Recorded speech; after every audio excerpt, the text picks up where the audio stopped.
My name's Ian, and when I was 9 years old, I was diagnosed with Asperger's syndrome, now more popularly known as autism spectrum disorder. Why am I talking about that? I've noticed that quite a few comedians have started talking about autism, and that's natural. It's a popular talking point right now. We're learning a lot more about it as a society. The problem is a lot of those comedians aren't autistic, and I feel like those laughs belong to me. You know? I still get people asking me, are you really autistic? And I get it, I don't conform to the idea of what people assume autism looks like, but I sense a certain suspicion behind it. So to bring a bit of heavy-hitting proof to this, I'm gonna read out my mental health records. This one's from 2001. I saw Ian on one occasion and he meets the criteria for Asperger's syndrome. Problems in nonverbal communication, problems in peer relation, problems in empathy. He's fascinated by video games and was earlier fascinated by a wooden spoon.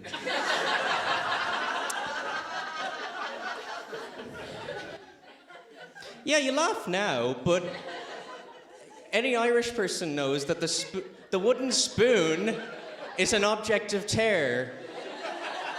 Okay, I was reappropriating that spoon. Ian has, this is from a bit older, this is 15 years old.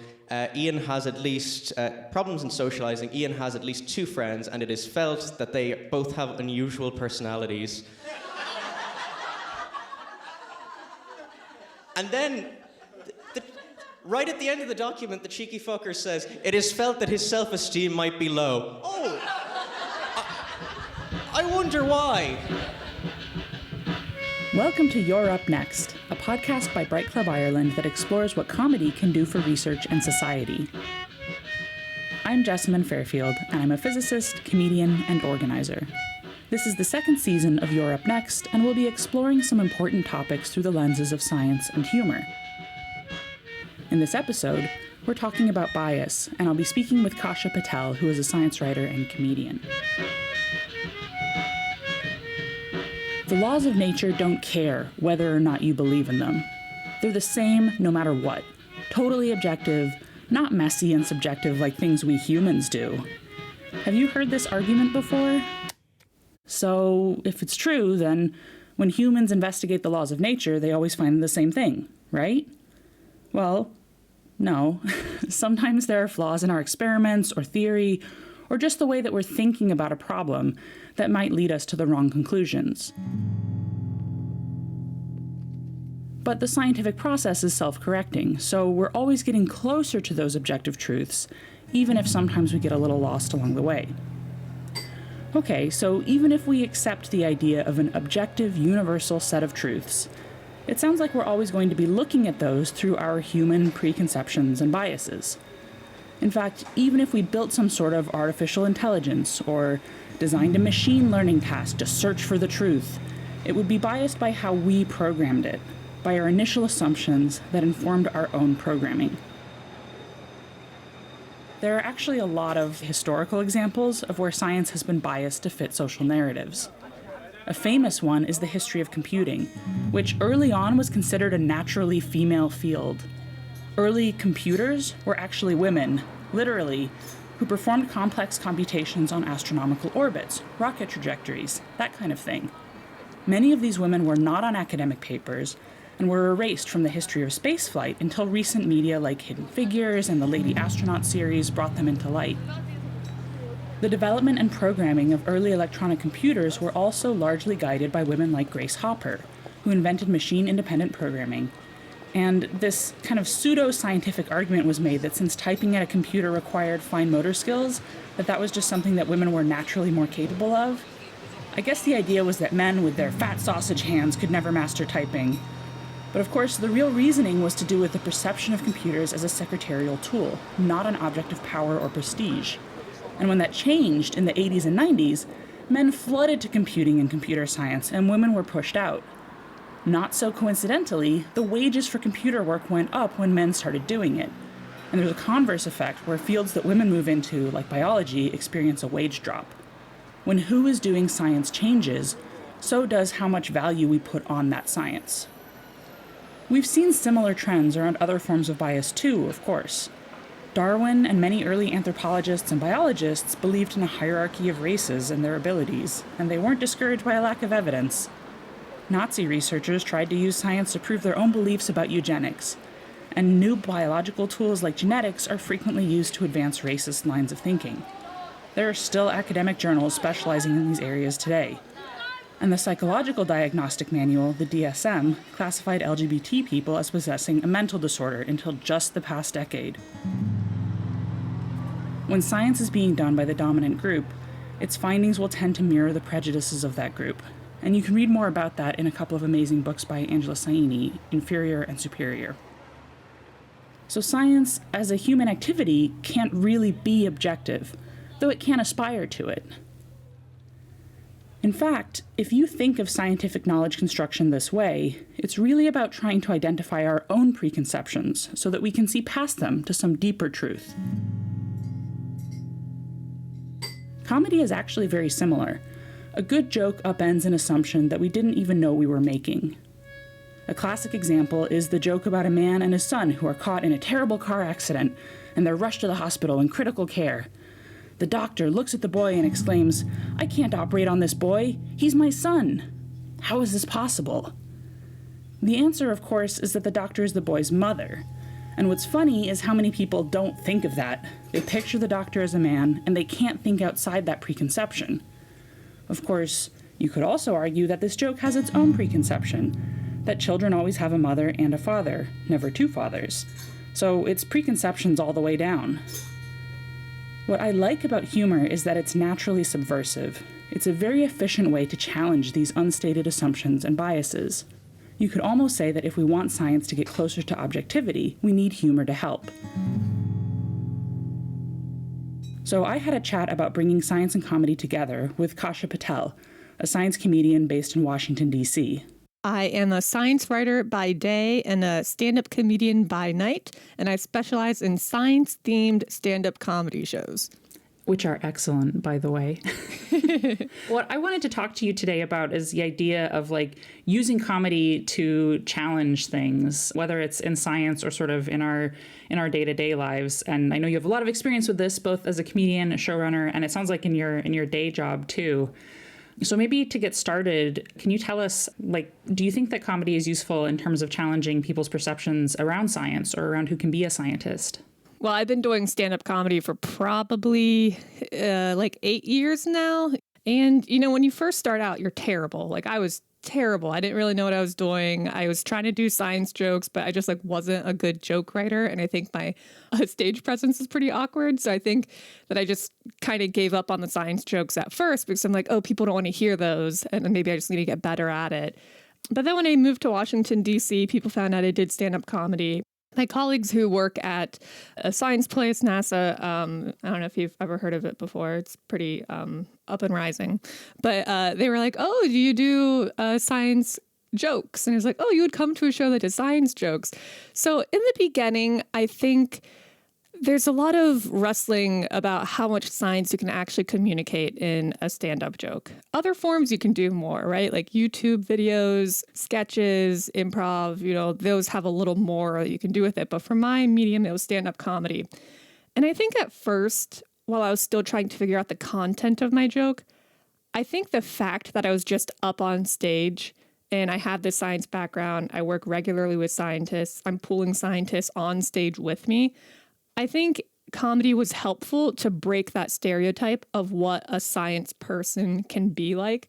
And also the fact, that, I'm a skinny little Indian girl.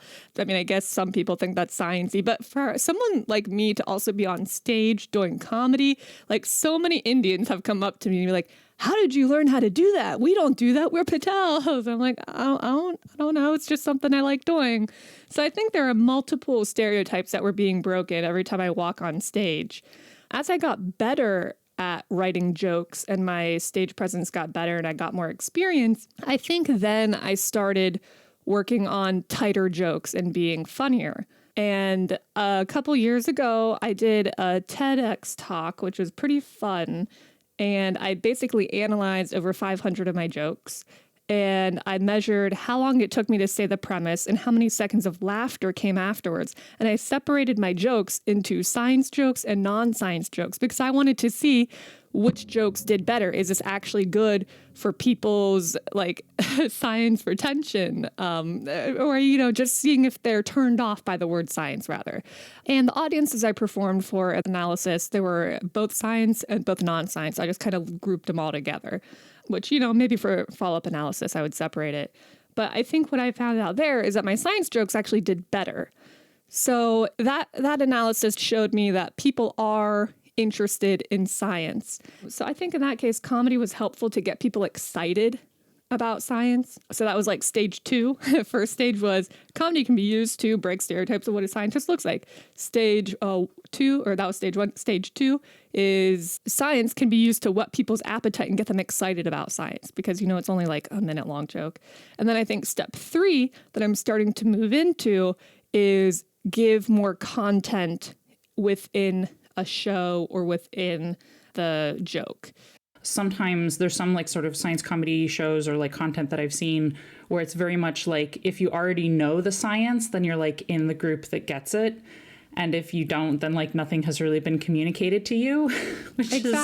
Which like I'm the person that would get those jokes. So you would think that I would like them, but I often don't. And I think that's one of the interesting things about comedy is like using it not, to convey that content, but also to potentially convey things about like the structure of science and, like how science is done and stuff like that. We think science is objective when it's done by people, so it has their kind of preconceptions baked into it. Yeah, I mean, that's a great point because, again, you're talking about something else that I've wrestled with is, okay, when I first did my science comedy shows, who is coming to those shows? Are they scientists or are they, like, who else would come to a science comedy show if they're not interested in science? So a lot of times those were scientists, and when I perform at scientific conferences, they want some more of those like insider jokes. And those are really great too, because scientists haven't seen science comedy shows. So going back to your original question, and what I said stage 1 was for me was the fact that I'm on stage and other scientists are seeing this, it gives them encouragement to be more of a communicator, to try going on stage. So in that regard, you're kind of helping out the scientists and showing like, hey, this is what you can do too. I have published papers, but that doesn't mean I can't not be a really fun presence on stage. Now, I think every show producer who's doing some kind of science comedy event needs to ask themselves, what is your goal for your show? Because my goal, like I said, it's evolved, and I think I have multiple goals based off of who's attending and who I market it to, but I don't want to preach to the choir. I think it's more valuable to kind of sneak attack the science into people at just like a regular club that aren't expecting a science show. So that way they go out and they learn something and they like want to go home and Google something on their own, which a lot of people have done. I get emails afterwards. They tell me after my show, like, oh, I Googled that. I was like, you were doing that during my set? Thanks. But anyways, I'm glad that you're science learning. So I think it's interesting too, like the progression that you described, I think was sort of similar for me as well, where I started out with more sciencey things and then needed to learn to write better jokes and get them to actually be good. And I know like it's a slow process, but for me, one of the things that I enjoyed too was like bringing in stuff around like, how science is done, but also like feminism and gender stuff, both within science and in the broader world. Yeah. And I know too that you've done that in your comedy, both around like gender and like you mentioned being Indian American.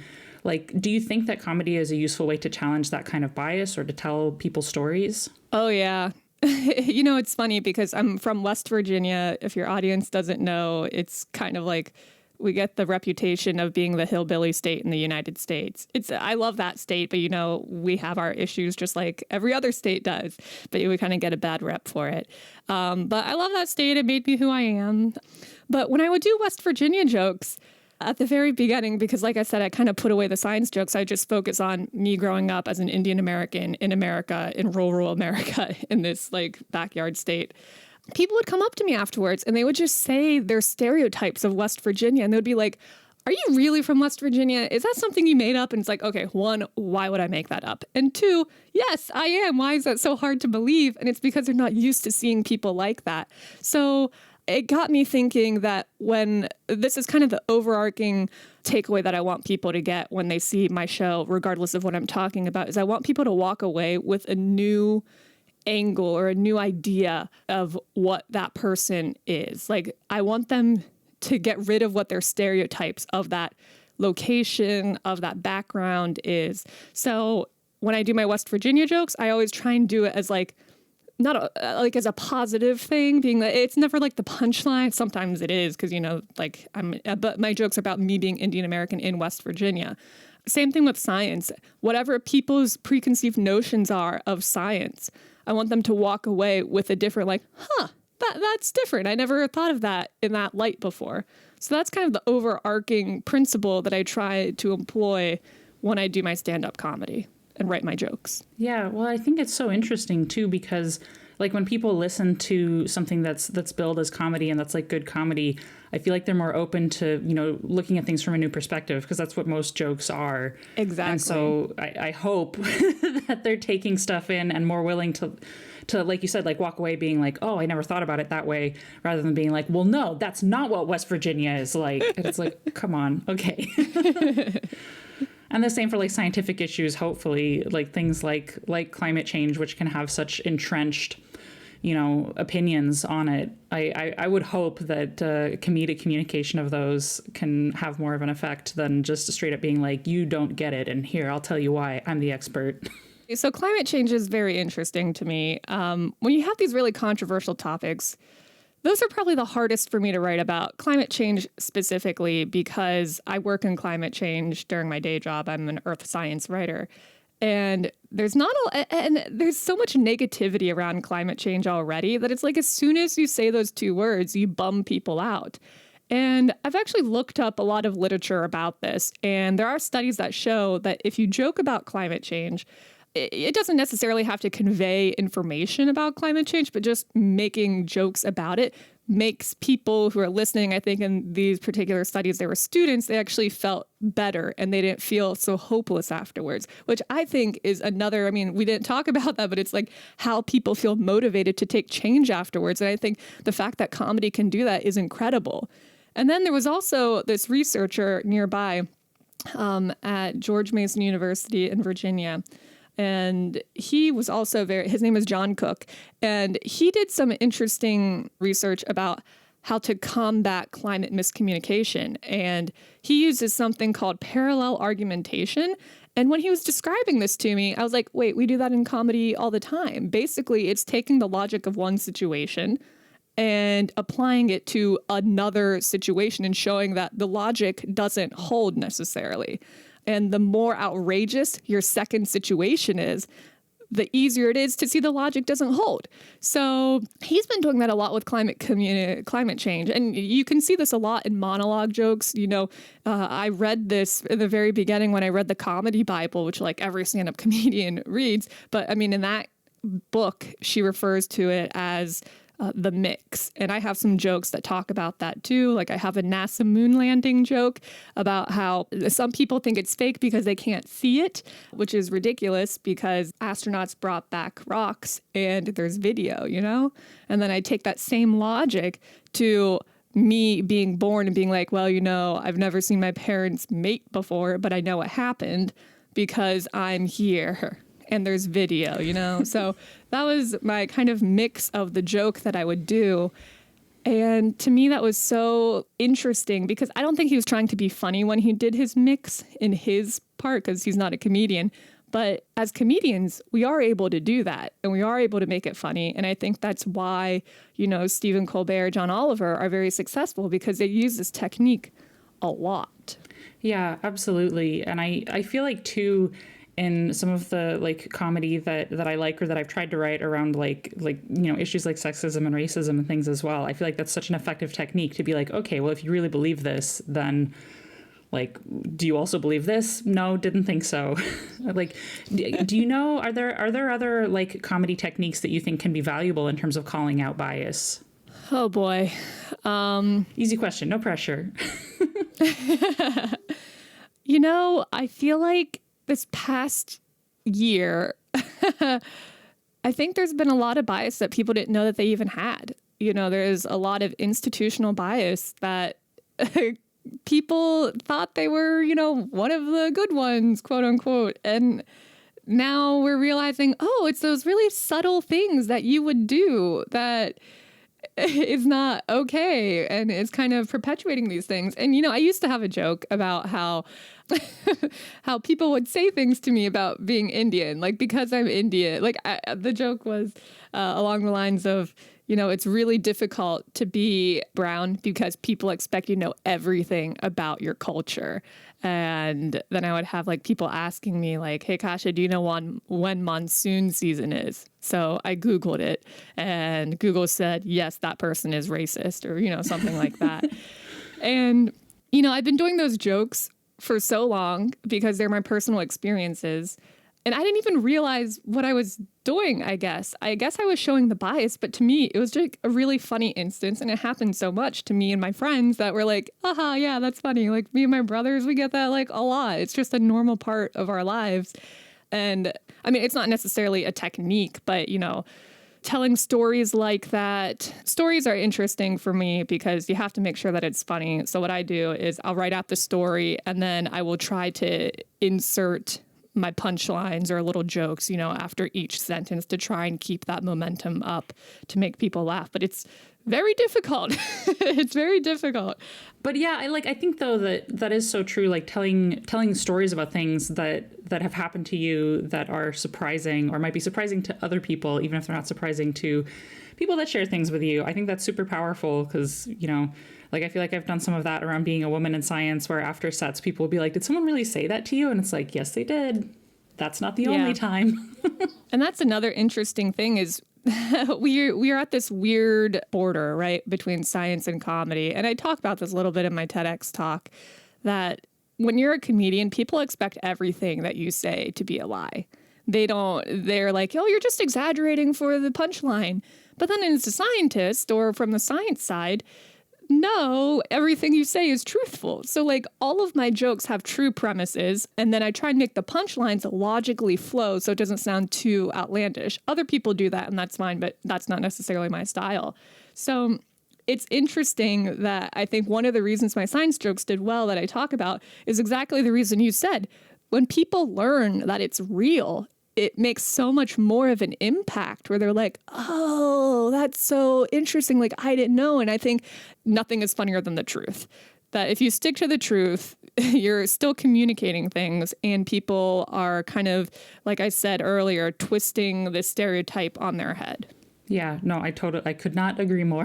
I think that the truth is funnier than anything you can try to come up with. And it's also more fun to do as comedy. I don't know if you agree with this, but the kind of way that each person individually wants to be funny and tell stories and, come to the thing that only they can say about comedy. That's what I want to hear, whether it's about science or something totally different. Recently, I've been working with some researchers to actually take my science jokes, and because I did my previous analysis to see which ones are actually effective, to take those jokes and actually use them in scientific research about science communication and how people are reacting to them, what factors make it funnier, what factors make people remember those jokes more, what factors make retention in science a little better. So it's kind of cool for me now to be able to take my 8 years of work. I could write a whole PhD on this, I feel like at this point. But it's now really cool for me to take this and actually work with other universities, get funding, do surveys, and actually analyze the results. So hopefully I'll have some published studies coming out soon. You know how the word soon can be defined in this scenario. Yeah. But, hopefully I'll have some exciting results about, does it matter how you're introduced to an audience? Will they respect you more as a science person or a comedian? Does that matter of how funny they think you are if you have a big credit versus not a big credit, comedy credit? And a bunch of other things of female versus male telling the joke, race telling a joke, different races. So there's a lot of exciting things coming up. And I think that the potential for science comedy is a lot more than just making you laugh. Researching the science of science comedy, have we gone too meta? I don't think so, because we've got to back up these claims, right? If humor helps people engage with science, we should be able to prove it. If research-based humor is just as funny as regular comedy, we should be able to prove it. And if humor can help challenge the biases that we bring into science, we should be able to prove that too. And we can. So we need humor to challenge the way that we're constructing knowledge in science, to make it more objective and more effective. Jokes can literally save science. Isn't that funny? This episode was made possible by support from the Community Knowledge Initiative, the Cora Medical Device Research Centre, the Research Office at NUI Galway, and Science Foundation Ireland. We're grateful to our guests, our host, which is me, Jessamyn Fairfield, our producers Morris and Sean, and to you, our listeners, and our Bright Club Ireland community. A transcript of this episode is available at brightclub.ie, where you can also find more information about what we do at Bright Club Ireland.